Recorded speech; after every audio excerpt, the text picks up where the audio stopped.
Ladies and gentlemen, the story you are about to hear is true. Only the names have been changed to protect the innocent. NBC brings you Dragnet.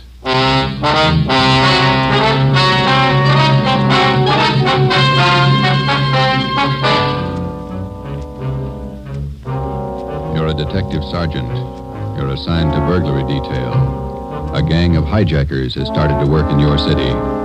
Truckloads of valuable merchandise have vanished. The thieves are clever, seem to have a foolproof system. Your job, find them. Dragnet, the documented drama of an actual crime, investigated and solved by the men who unrelentingly stand watch on the security of your home, your family, and your life. For the next 30 minutes, in cooperation with the Los Angeles Police Department, you will travel step by step on the side of the law through an actual case from official police files. From beginning to end, from crime to punishment, Dragnet is the story of your police force in action. It was Thursday, March 6th. It was windy in Los Angeles. We were working the night watch out of burglary detail. My partner's Ben Romero. The boss is Ed Backstrand, chief of detectives. My name's Friday. I was on the way back from the record bureau, and it was 5:35 a.m. when I got to room 2A. Interrogation room. Read this to him, Ben. Yeah. 2,600 dozen nylon stockings, 45 bolts of silk, 58 cases imported perfume. Where are you dumping this stuff, Laval? That's what we want to know. I told you the truth. I have nothing to do with it. I don't know anything about it. What was this stolen waybill doing in the cab of your truck? How many times do I have to tell you? I don't know. Your fingerprints are all over it. You must have carried it there. I didn't carry it there. Somebody's out to frame me. How many in the hijack gang, Laval? I'm not in a hijack game. I told you I don't know. When are you going to let me go? Who's the head of the gang? I don't know any head of the gang. I want to get out of here. You're covering for somebody. I'm not covering for anybody. You take the rap for all this, you're going to have a beard down to your knees by the time you get out. I'm not taking any rap. Then let's have it. I'm tired. $42,000 worth. You know who took it, you know where it is. They could have disappeared anywhere on their way from the east to the 1,000 places. Nothing was missing from those shipments when they came in on the train. Everything was there when they were unloaded at the warehouse. Then I don't know. I don't know. Every dollar's worth was accounted for when it was loaded on the truck. Well, where is it now? I'm tired. We've been here all night. Laval, let me read it for you again. 2,600 dozen nylon stockings, 45 bolts of silk, 58 cases imported perfume. And you're trying to tell us somebody hijacked all that from the trucks without you knowing it? The trucks were loaded at the warehouse. We went out to eat. We came back, got in the trucks, delivered the stuff, and that's all I know. And while you were out eating, the receipts for the load disappeared, too. Is that right, Laval? I don't know where the waybills are. The shipping clerk, that's his job. We talked to him. He says one of you could have taken the waybill. Well, then he's lying. I didn't take him. Then what was this waybill doing in the cab of your truck? I told you, I don't know. Somebody's trying to frame me. Why? I don't know. Somebody, I don't know why. Then you better come up with an answer, mister. Look, I'm tired. We've been here since 6 o'clock last night. We're all tired. Who are you covering for? What are you trying to build? Any of that coffee left, Ben? It's cold. That's all right. You want some, Laval? No.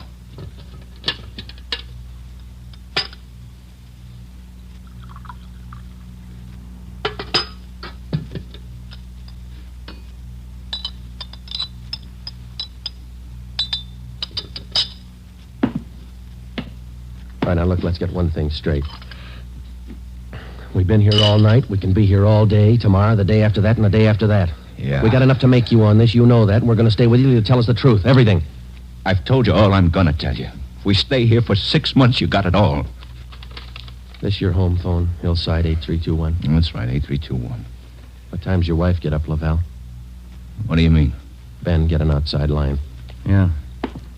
You're not going to call my home. It's Hillside 8321, Ben. Outside, please. Don't do that. Don't. Not my wife. Please. All right. Ask the questions again. This time I'll give you the answers. Thomas Laval was 38 years old. He was a well-respected man in his community. Sometimes it's like that. You can question a man for hours, and he'll never give you any information. But somewhere in every man's makeup, there's a weak point. We were lucky enough to find Laval's. He told us that he would give us the locations where the hijacked goods were hidden. He told us the addresses were written on the ledge of a windowsill on the 7th floor of the Teamsters Union Hall. It was 8:30 a.m. On the 7th floor, is that right? Yeah. Do me a favor. Don't make it too big. Well, look, we have to walk through the hiring hall before we get to the elevators in the back. Yeah? These handcuffs. They'll see them, all the guys in the hall. They know me. Can't you take them off my wrists till we get in the elevator? Sorry, Laval. Well, I won't try anything, but don't make me walk in front of them with these on. Sorry. Just till we get in the elevator. Can't you do that? I don't want the guys to see me. Well, here's my overcoat, Laval. I'll drape it over your hands here, and they won't see the cuffs. There you are. Come on.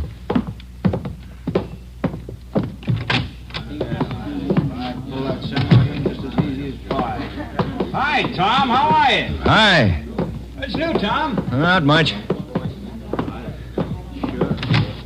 Oh, that was easy. Let's take the elevator. Yeah.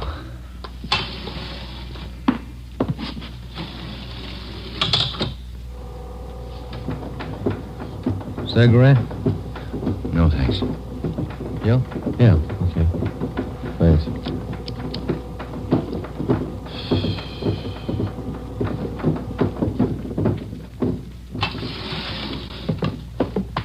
It's down this way. Let me show you. To the left. A window up ahead there. Yeah, this one. I don't see anything on the windowsill. It's on the outside. Open the window and let me check. Yeah. Let me see you. Ben, grab him. He's trying to jump. Get back here. Get back. Let go, do you hear? Let me go! Get him, Joe. Can't hold him. He's pulling me out. Hold on, Ben. Grab me. Joe. He's slipping. Try, Joe. Hold on. He's kicking loose. I can't hold him. Hold him, Joe. Ben!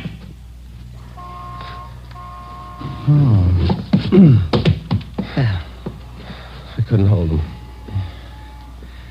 You almost went with him. Let's get downstairs. What happened? Call an ambulance. There's been an accident. Thomas Laval was 38 years old. He was a well-respected man in his community. He died with the same reputation. We had a prisoner who'd met his death while in our custody. In cases like this, we had to have witnesses. By the time we got to the street, the usual accident crowd had gathered. Anybody here see the accident? What you want, witnesses? Yeah. Did you see it? Yeah, we saw it. Let's get their names, Ben. My name's Pete Garfield. This is Jack Morris. We'll be your witnesses. You'll probably be subpoenaed for the inquest tomorrow morning. Sure, we'll be there. We saw you push the guy out the window. We saw you kill him.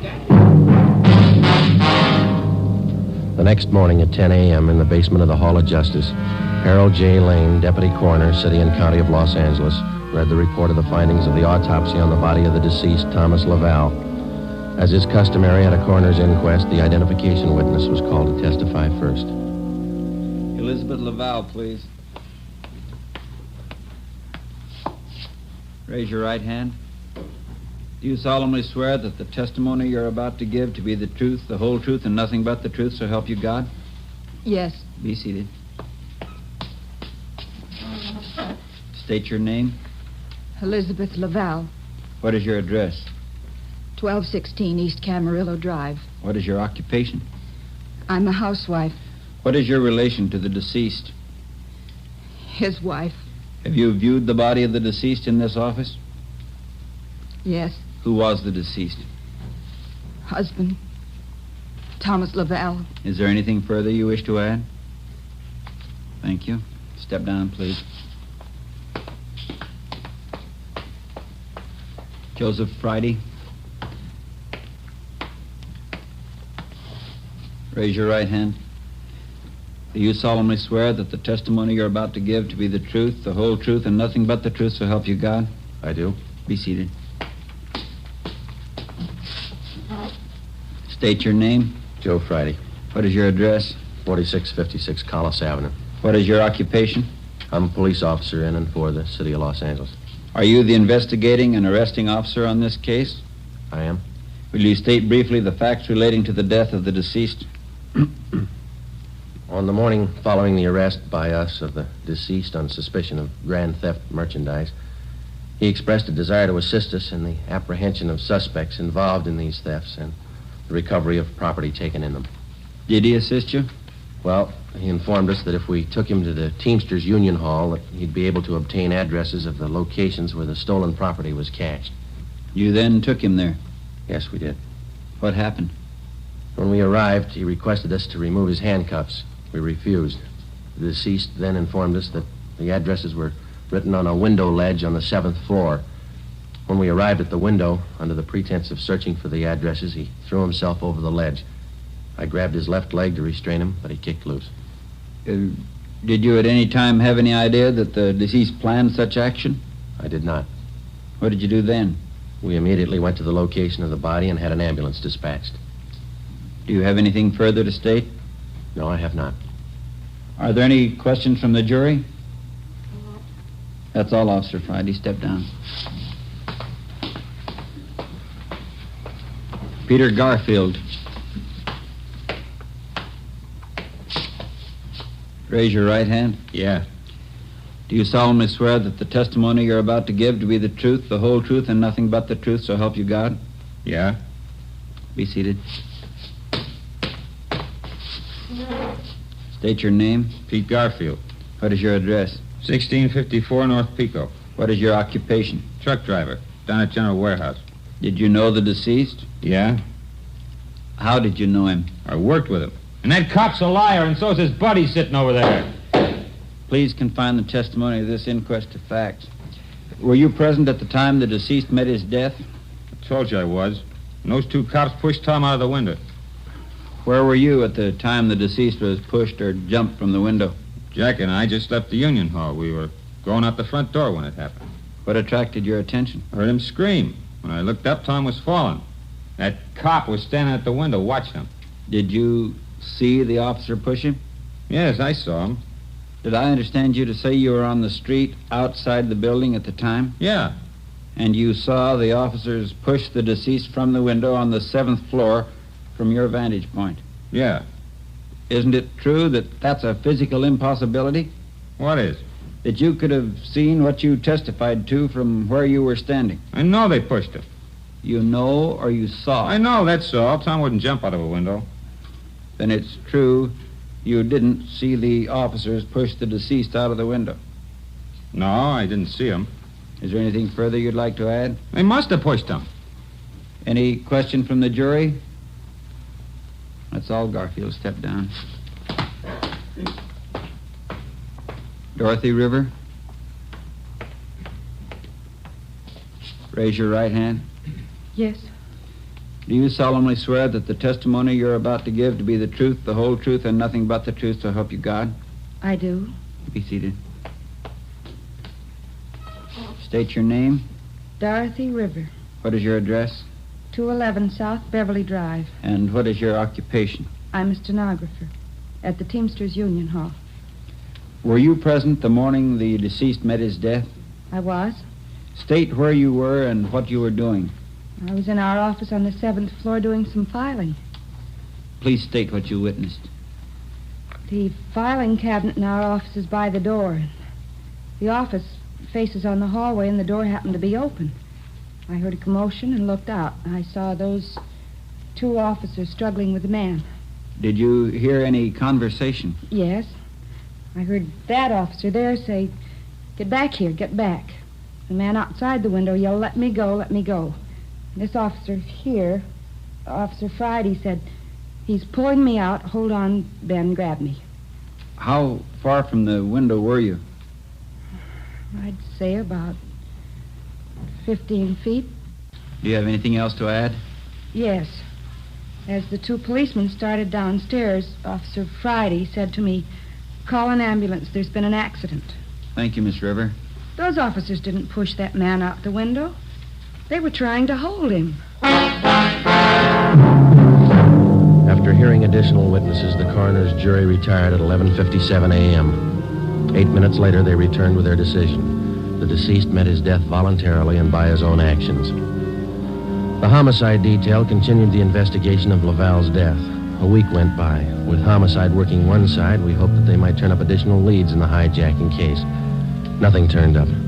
It seemed that with the death of Thomas Laval, our leads came to an abrupt stop. On Tuesday morning, March 16th at 9 a.m., we got a call from Chief of Detectives Ed Backstrand. Now, once more, what about the way bills on these shipments? You checked them? Everything we could. Talk to everybody that handled them. And talk to him some more. $42,000 in merchandise doesn't just disappear.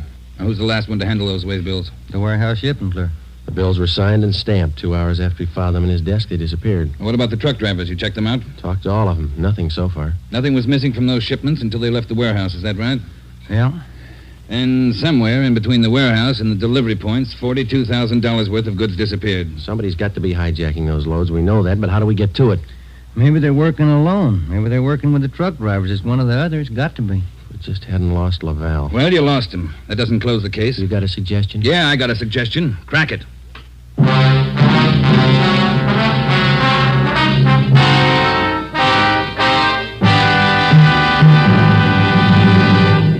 You are listening to Dragnet, authentic stories from official police files. And now, an important announcement. Ladies and gentlemen, we are pleased to announce that starting next Thursday, October 6th, Dragnet will be brought to you by Fatima Cigarettes. We'd like to take this opportunity to thank you, the listener, for your excellent response to our efforts in bringing you these weekly authentic presentations of actual cases from official files. Your letters are the only indications we have that Dragnet is a source of your listening pleasure. We'd like to hear from all of you. Starting next Thursday, October 6th, over most of these same NBC stations, Dragnet will be heard weekly at 10:30 p.m. Eastern Standard Time, immediately following the Supper Club. Check your newspaper for local release time.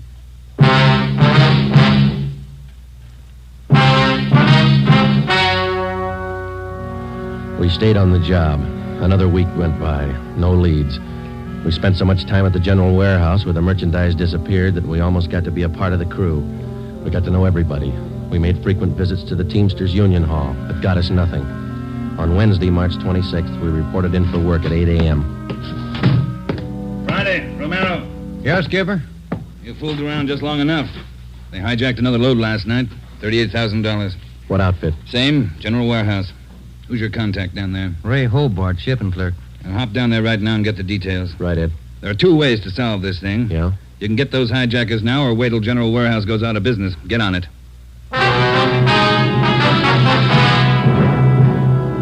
Hobart, who was the shipping clerk on duty last night? I was, working for Siggy, Siegelmeister. He's out with a cold. And you saw the stuff was loaded on the trucks and you checked the waybill. Yeah, as usual. Everything as usual. Checked the trucks out at 2 a.m., went back to the office, filed the waybills. You work a pretty heavy schedule, Hobart. You started at 2 a.m. and you're still on duty? It took the last 4 hours of Siggy's shift, at 2 a.m. to 6 a.m. He had a cold. I was back here at 10 this morning to start my own shift. When did you find out the waybills were missing on that shipment last night? Just before I went off. Maybe 5:30, 5:45. Well, how about the truck drivers who handled that load, Hobart? You got them? Let's see. I got it right here. Okay. Here you go, Sergeant. Jack Morris and Pete Garfield. Jack Morris and Pete Garfield were brought in for questioning. We double-checked with Homicide and found that their reports on Morris and Garfield tallied with ours. No previous records. Both men had been tailed for a reasonable length of time since their testimony at the Laval inquest. Their actions failed to implicate them. 4 days after the second hijacking, we got a tip from one of our informants down in the warehouse district. He told us that a man in a gray suit had been hanging around the coffee shop next to the Teamsters Union Hall. He was peddling nylon stockings, cheap. There had been other reports like this, which we had followed up, but none of them had paid off. Usually such leads didn't pay off, but we couldn't be sure. They had to be checked.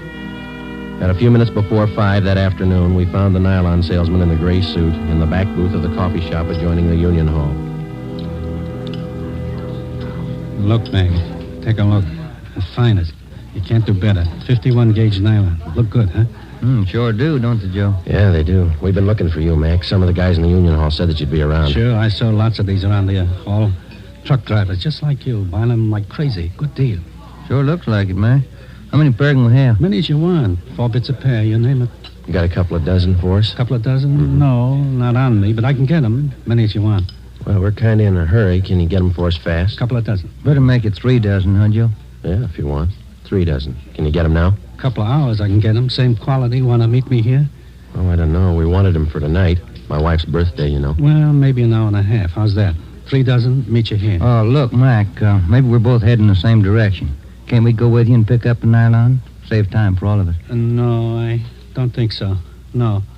Can't you wait? Hour and a half? How's that? Never find a better buy? I'm sorry, Mac. I wish we had the time. Well, where do you have to go to pick up these nylons? Oh, way out. Sunset Boulevard near Fairfax. Can't you wait? I'll make it fast. Can't we pay you and then go out and pick them up ourselves? Huh? No. Don't work that way. No. Can't you wait here? I'll make it fast. We ought to be home now, Joe. Yeah, I'm sorry, mister. We'll have to skip it. Yeah, maybe we can pick up something on the way home, Ben. Candy or something. Wife likes candy. Now, look, fellas, I don't want to see you lose out on this deal. I'll meet you halfway. How you mean? Look, together we'll go out to Sunset and Fairfax, huh? Near the place. You wait there at the hamburger stand, and in 5 minutes I'll bring you the stuff, okay? Oh, I don't know. We're late already, but... All right, it's a deal. I'll call the wife and tell her we're going to be a little later. 3 dozen, is that right? 3 dozen are the best. You can't do better. All right, I'll be back in just a minute.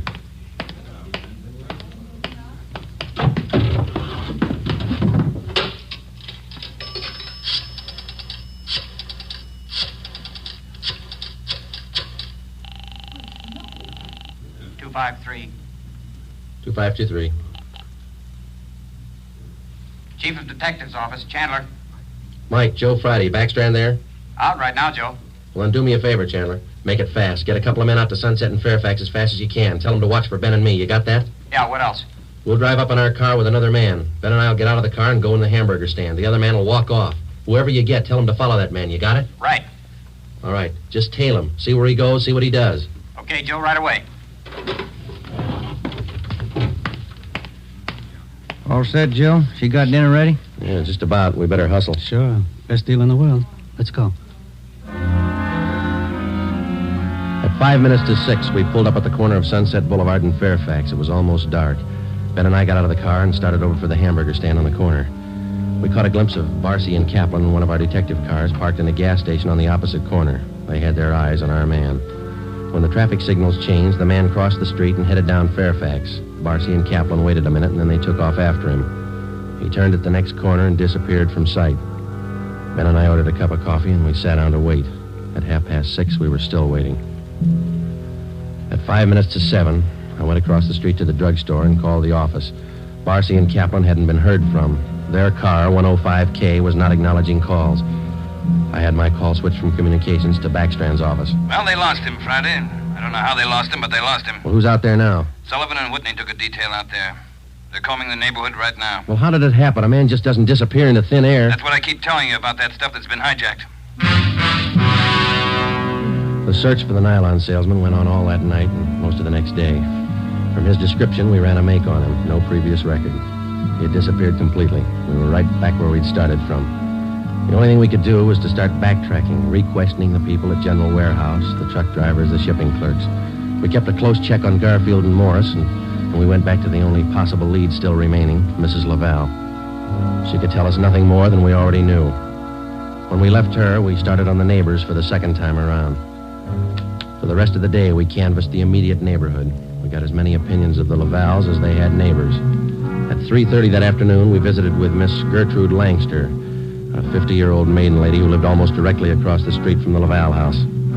She'd been out of town the first time we covered the neighborhood. The old saying goes, Sergeant, there's no fool like an old fool. Oh, say, if I told you the chances I had when I was a girl. Yeah, but we just... not truck drivers like that. Laval man, God rest his soul. But fine, wealthy men, bankers, lawyers.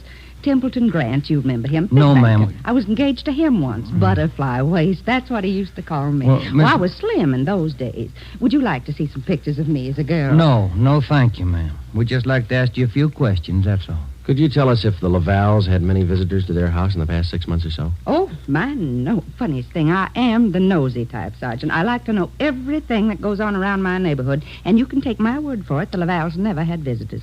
You know, Sergeant Friday, you remind me of a young man I used to be engaged to just a few years ago. Yes, Miss Langston. Now, would you tell us, please? Did you have any reason to think that there was something a little out of the ordinary about the Laval? Oh, little out of the ordinary, he says, but my dear man, yes. Here he was, a truck driver, and there she was with a home furnished like the Astors. Why, I even used to see him cart some of the things home in that car, his beautiful things, rugs and glassware, bolts of fabric. Oh, gorgeous. And he'd bring these things home after work. Is that it, Miss Langston? Anytime. Day or night, weekends, anytime. Mm-hmm. After 4, Joe, we better call office. Yeah. Now, are you sure of all that you've told us, Miss Langster? Sure. Oh, my dear man, of course I'm sure. I watched him week after week. Well, thank you. Won't you stay for a cup of tea? I'll have Josephine fix it. Josephine? No, thank you, ma'am. Well, then, perhaps a glass of sherry? Thank you, no. But there is something. Yes? I wonder if we could use your phone, please. Oh, yes. In the hall, next to the umbrella stand. Thank you, ma'am.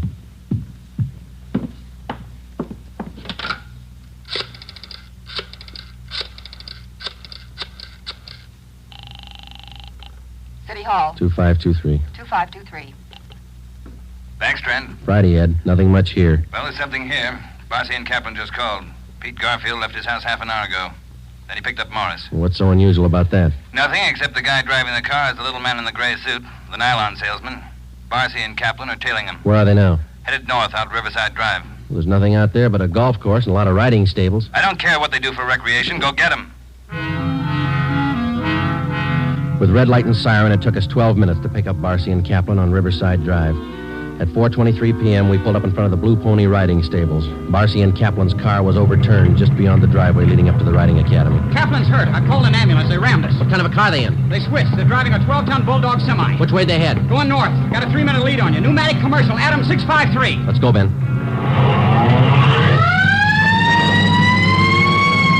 Can you see him, Joe? No, not yet. Watch that crossing. Up ahead, Joe. That's a semi. Can you read it? Wait a minute. Adam 653. That's them. Took a right on Lancashire. Don't lose them. They're pushing that semi too hard. Look at that trailer sway. They'll have to stay on Lancashire. They're going too fast to turn now. Traffic's closing in up ahead of them. They better not turn. That's what they're doing. Look at that trailer whip. They're going over. Into that storefront.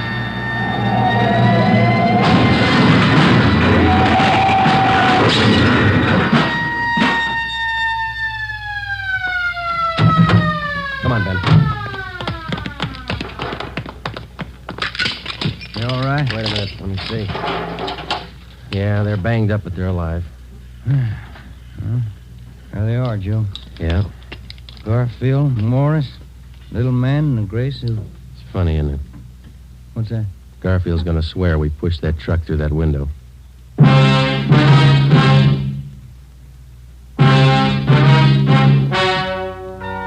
The story you have just heard is true. Only the names were changed to protect the innocent.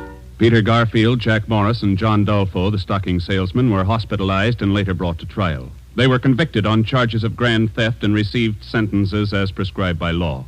They are now serving their terms in the state penitentiary. You have just heard the 18th in a new series of authentic cases from official files. Technical advice for Dragnet comes from the Office of Acting Chief of Police W.A. Wharton, Los Angeles Police Department.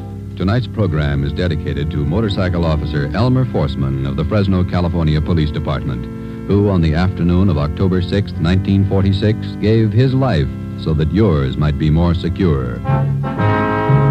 Remember, starting next Thursday night, October 6th, Fatima Cigarettes invite you to listen to Dragnet immediately following the Supper Club. That's 10:30 p.m. Eastern Standard Time over most of these same NBC stations. Check your newspaper for local release time. Dragnet came to you from Los Angeles. Judy Canova joins the star lineup of Saturday shows tonight on NBC.